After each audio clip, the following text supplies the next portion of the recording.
جیسے کہ آپ کو پتا ہے کہ پاکستان کی تاریخ کا سب سے بڑا لانگ مارچ، حقیقی آزادی کے لیے لانگ مارچ عمران خان صاحب کی قیادت میں لاہور سے اسلام آباد کے لیے رواں دواں ہے۔ ہم پورا سندھ بھی کل اس مارچ میں شرکت کے لیے نکل رہا ہے۔ کراچی سے ہم نکل رہے ہیں کل صبح 11:30 انشاءاللہ ٹول پلازا سے پہلے بڑا ہمارا قافلہ وہاں جمع ہوگا، اور 12:30 پریس ٹاک کریں گے، اور اس کے بعد ہم وہاں سے نکلیں گے انشاءاللہ۔ راستے میں بہت سارے ہمارے استقبالیہ کیمپس ہیں، اور ہم کل رات کو انشاءاللہ سکھر پہنچیں گے۔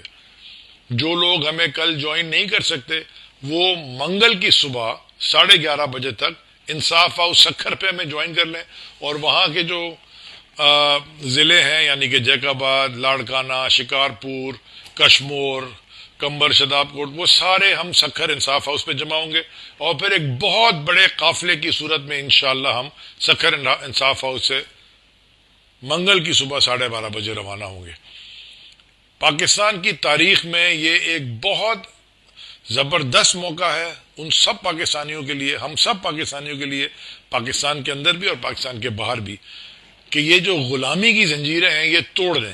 حقیقی آزادی ہمیں، اس کا مطلب کیا ہے؟ حقیقی آزادی کا مطلب یہ ہے کہ جو خوف کے اندر زندگی گزارتا ہے پاکستان، کبھی امریکہ کا خوف، کبھی حکومتوں کا ظلم، توڑ کے ایک دفعہ کلیئر کٹ صاف اور شفاف انتخابات ہوں، اپنے مرضی کے آپ نمائندے منتخب کریں، یہ اس کے لیے یہ جنگ ہے۔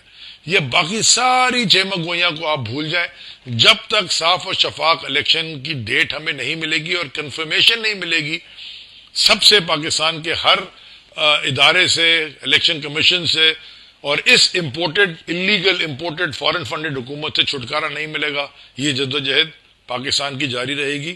امر بالمعروف اور نہی عن المنکر کا مطلب ہے ہی یہی کہ حق کے ساتھ کھڑے ہو اور باطل کے خلاف کھڑے ہو۔ ہم حق کے ساتھ کھڑے ہیں کیونکہ ہم پاکستان کی عوام کے ساتھ کھڑے ہیں، اور عمران خان پاکستان کی عوام کو اب لیڈ کر رہے ہیں۔ پاکستان زندہ باد۔ آپ سب سے صبح ملاقات ہوگی۔